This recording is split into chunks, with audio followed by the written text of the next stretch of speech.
Hey guys, welcome back. बहुत बहुत स्वागत है आज के इस नए वीडियो में। फर्स्ट टाइम जो मैंने इन्फिनिक्स ब्रांड का स्मार्टफोन ट्राई किया था, ऑब्वियसली ड्यूरेबिलिटी से ही स्टार्ट किया था, वो था इन्फिनिक्स स्मार्ट 3 प्लस। तो अब स्मार्ट 4 प्लस आ गए, काफी लंबा समय लगे इन बिटवीन में, काफी फोन हमने ट्राई किए और क्वाइट रिसेंटली हमने ये इन्फिनिक्स हॉट 9 प्रो भी ट्राई किया। तो रियली इन्फिनिक्स ने काफी सारे बजट फोन्स लॉन्च किए हैं। तो देखते हैं इन्फिनिक्स स्मार्ट 4 प्लस कैसा है।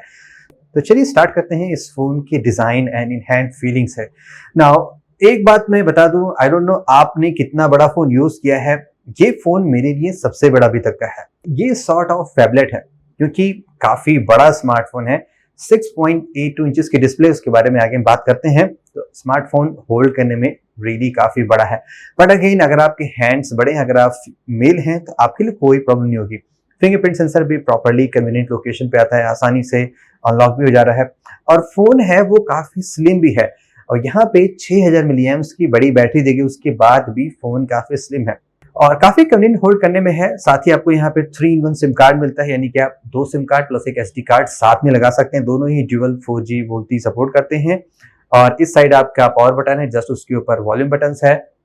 बॉटम में आपको माइक्रो USB मिलेगा, हेडफोन जैक है और यहाँ पे एक नॉइस, ये आपकी कॉलिंग माइक है, राइट। तो काफी क्लीन डिजाइन है और पॉलीकार्बोनेट, ऑब्वियसली आपको इस प्राइस में पॉलीकार्बोनेट ही मिलेगा।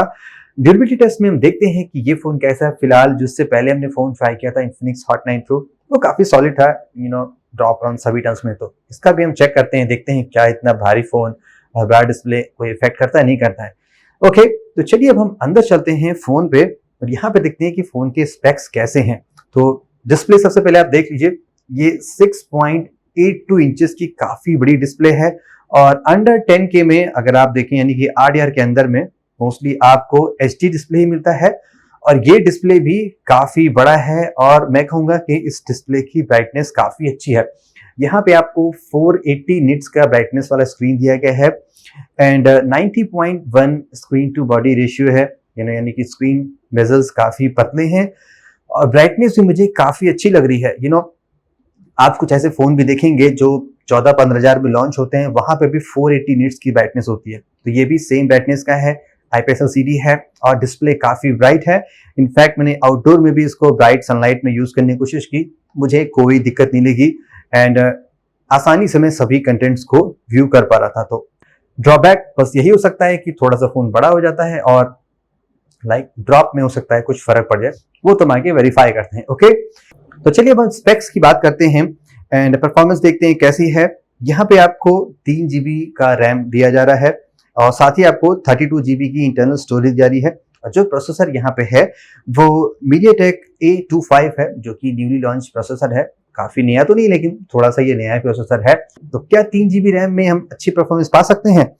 तो उसके लिए मैं ऑब्वियसली इसमें गेम प्ले करता हूं, तो मैंने PUBG गेम प्ले किया इसमें और ग्राफिक्स आप यहाँ पे देख सकते हैं जो कैसी सेटिंग मिली है। मैक्सिमम आप यहाँ पे बैलेंस्ड ग्राफिक लगा सकते हैं और साथ ही साथ आपको जो फ्रेम रेट है वो मीडियम पे सेट कर सकते हैं। तो मैं आपको यही रिकमेंड करूंगा कि आप स्मूथ ग्राफिक्स में, मीडियम फ्रेम रेट में और कलरफुल में प्ले करें। साथ ही साथ आप स्क्रीन की ब्राइटनेस को बढ़ा के PUBG प्ले करें, यानी कि लगभग 150% पे करें, तो आप अच्छी खासी सेटिंग पा जाएंगे और गेम आपको अच्छा लगेगा। अब रिगार्डिंग ये गेम प्ले करने में क्या कोई इश्यू है कि नहीं है, अब देखिएगा, चूंकि यहाँ पे जो प्रोसेसर है बहुत ही हाई क्लास गेमिंग प्रोसेसर नहीं है, G सीरीज नहीं, MediaTek का A सीरीज प्रोसेसर है, तो आपको थोड़ा सा लैग नोटिस होगा, लेकिन लैग बहुत ज्यादा नहीं है, थोड़ा सा आपको नोटिस होगा। अगर कोई कहे कि आप PUBG इसमें स्मूथली प्ले कर लेंगे विदाउट किसी लैग के, तो वो डेफिनेटली पॉसिबल नहीं है, क्योंकि रैम भी 3 GB है, इसलिए थोड़ी सी इश्यूज आपको इसमें होगी, लेकिन आप गेम प्ले आसानी से कर लेंगे। PUBG भी आप बहुत आसानी से प्ले कर सकते हैं।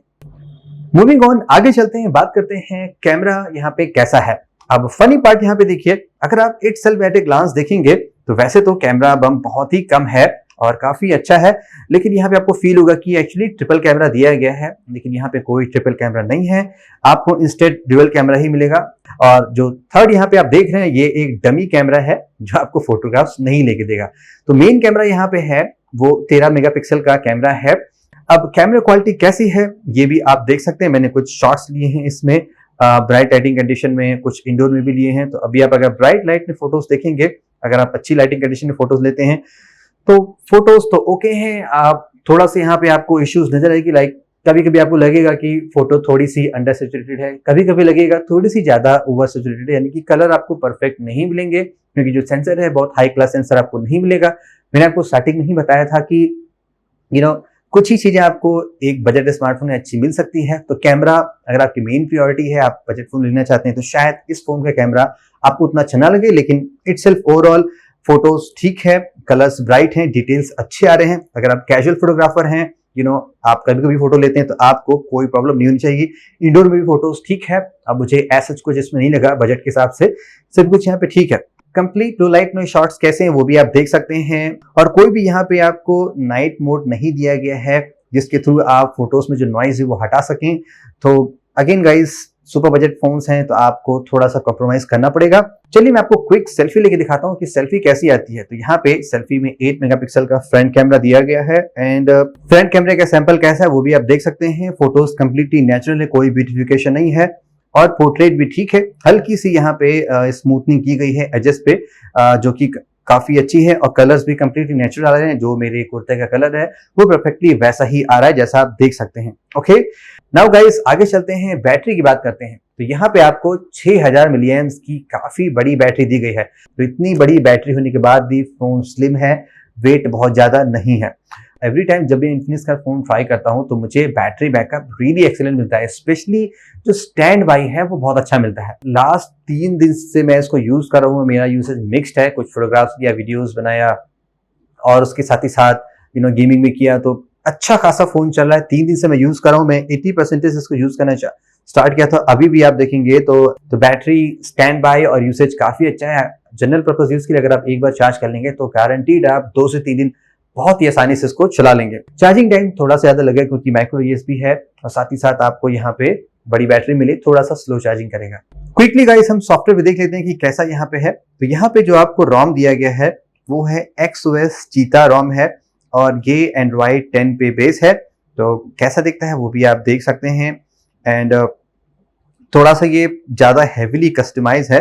अगर आप यहाँ पे देखेंगे तो आपको थोड़ा सा यहाँ पे दिखेगा आइकॉन्स अलग हैं, और सेटिंग्स देख सकते हैं यहाँ पे कैसा है। मैं आपको अबाउट फोन दिखाता हूँ, माई फोन में जाएंगे तो ये एंड्रॉइड 10 पे बेस है। आपको 32 GB का स्टोरेज, 3 GB रैम मिलता है, ऑक्टा कोर प्रोसेसर है, एंड इसके अलावा अगर आप यहाँ पे देखेंगे एप्लीकेशंस ऐप ड्रॉअर में जाएंगे तो आपको कुछ थर्ड पार्टी एप्लीकेशंस एक्स्ट्रा मिलेंगे यहाँ पे, लाइक AHA गेम्स है, पाम स्टोर है, तो बहुत सारे आपको एक्स्ट्रा यहाँ पे थर्ड पार्टी मिलेंगे। लेकिन अच्छी बात क्या है कि बहुत से आप चाहें तो उसको अनइंस्टॉल कर सकते हैं, एंड चाहे तो उसको डिसेबल भी कर सकते हैं। और कुछ आपको नोटिफिकेशंस आएंगे इनिशियली आपको, तो उन सभी नोटिफिकेशन को आपको सेटिंग में जाके ब्लॉक करना पड़ेगा, टर्न ऑफ नोटिफिकेशन करना पड़ेगा। ये सभी चीजें आपको करनी पड़ेंगी। सभी इंपॉर्टेंट फैक्टर्स एंड फीचर्स हमने देख लिए। अब ओवरऑल इन समरी में ये मुझे स्मार्टफोन कैसा लगा। ऑब्वियसली आपका बजट अगर रियली लो है, अगर आप RDR के अंदर ही फोन लेना चाहते हैं, तो आपको बहुत ज्यादा अच्छे ऑप्शन नहीं मिलेंगे। रेडमी की 9 सीरीज होती है, और रियलमी की C सीरीज है, इन्फिनिक्स की स्मार्ट सीरीज है, बाकी हॉट 9 सीरीज भी है जो 10,000 के आसपास चली आती है। तो अगर आप काफी बड़ी बैटरी खोज रहे हैं, आप काफी ज्यादा मीडिया कंज्यूम करते हैं, आपको बड़ी डिस्प्ले चाहिए, काफी ब्राइट डिस्प्ले चाहिए, तो मुझे इस फोन का डिस्प्ले रियली काफी अच्छा लगा। मैंने एक्सपेक्ट नहीं किया था कि RDR के फोन का डिस्प्ले इतना बड़ा होने के बाद भी इतना अच्छा होगा।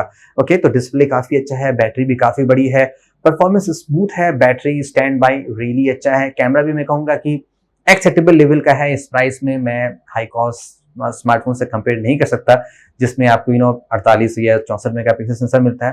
तो ओवरऑल ये स्मार्टफोन भी डिसेंट है। प्लस यहाँ पे बेनिफिट क्या है कि आपको फिंगरप्रिंट सेंसर भी दिया जा रहा है। जनरली अगर आप RDR के अंदर के फोन लेते हैं तो ये बहुत ही टफ होता है। अगर आप कोई भी लेटेस्ट लॉन्च देखेंगे तो आपको फिंगरप्रिंट सेंसर नहीं मिलेगा। कैमरा भी काफी फ्लश है, सब कुछ काफी प्रॉपर्ली है। तो ये स्मार्टफोन रियली काफी गुड है अगर आपका बजट काफी कम है।